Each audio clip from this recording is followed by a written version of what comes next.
if you don't want your neighbor to be able to smoke in his house, and you vote for people who say, well, we're going to ban smoking in people's houses, um, and they force him to either move or stop smoking, yeah, that's awesome. And then they come up to you because you like to have a drink whenever you get. Well, alcoholism is really killing Americans. We're not allowing you to drink in your house either. And Right. and and what's the difference? You know, they Yeah, don't. you take something away from somebody else. Eventually, they're going to come from something that you Mm-hmm, cherish. mm-hmm, But the thing is even if me and you disagreed with what our neighbors doing, we would not want the government to come over there and stop them from no, smoking in their house, no, even if we don't want to smoke in our house, right, because we know that okay, that's your freedom, and we don't want any freedom to be taken away. yeah. Now, if you're So, if you're if I, you're doing something that is egregious, if you're a 450-pound fat hairy bald guy and you're sunbathing nude in your backyard every day, and my kids are playing out back, I might go up to you and say, hey man, do you mind not doing this or building a fence or something? I'll buy you a tanning bed. Just don't.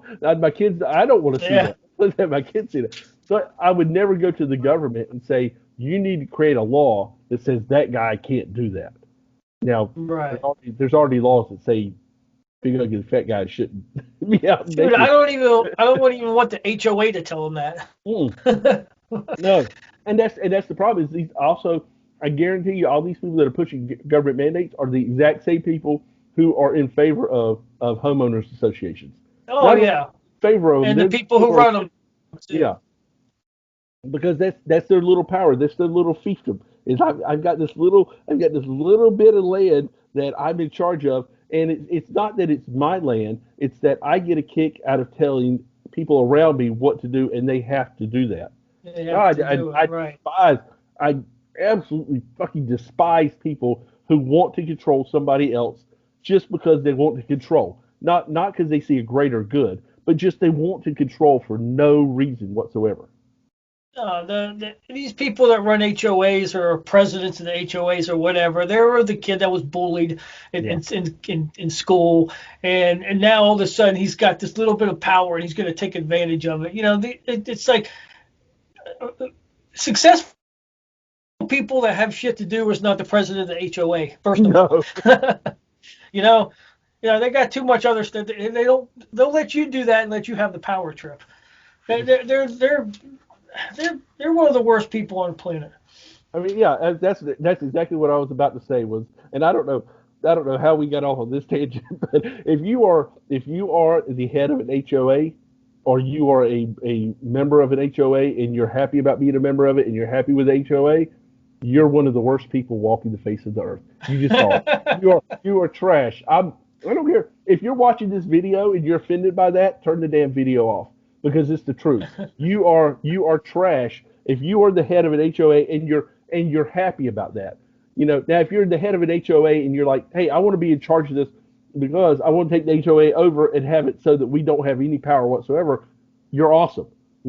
But there's almost nobody who's in that situation.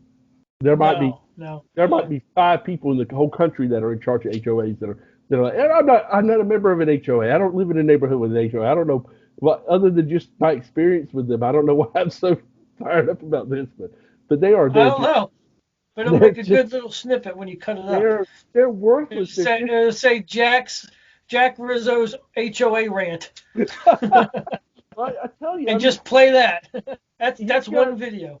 okay, so you go into a neighborhood. It's a nice neighborhood. You go to a neighborhood in North Raleigh. The houses range from $350,000 to $700,000. So it's a nice upper end neighborhood. There's a 100% chance that neighborhood's going to have an HOA. If you buy a house for $600,000, you got 3/4 of an acre of land. You don't even have that much land. It's all house.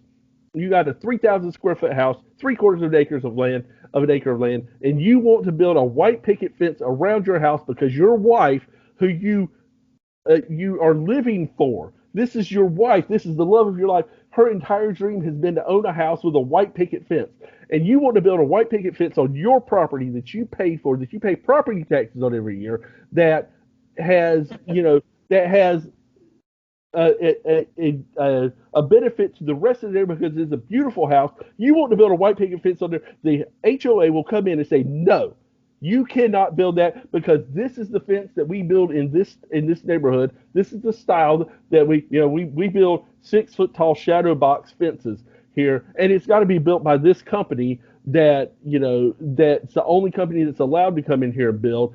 But I don't want to hire Joe Smith to come in here and build a shadow box fence. My wife wants a little white picket fence like she had at her grandma's house, and because that's what the kind she's always loved. And I've got my buddy from church who owns a fence company. He's going to come in here and build it, and it's going to be beautiful. And no, and if you try to build it, we'll sue you. We'll make you take it down, and you'll have to pay fines to the HOA so that we have more money, so that we have more power, so that we can do that to other people. Oh, and by the way, if you own a truck, you can't park your damn truck in the driveway. You have to either park it in the garage where nobody can see it, or you have to park it outside of the neighborhood and drive a car into here because we don't allow construction vehicles in this fine neighborhood.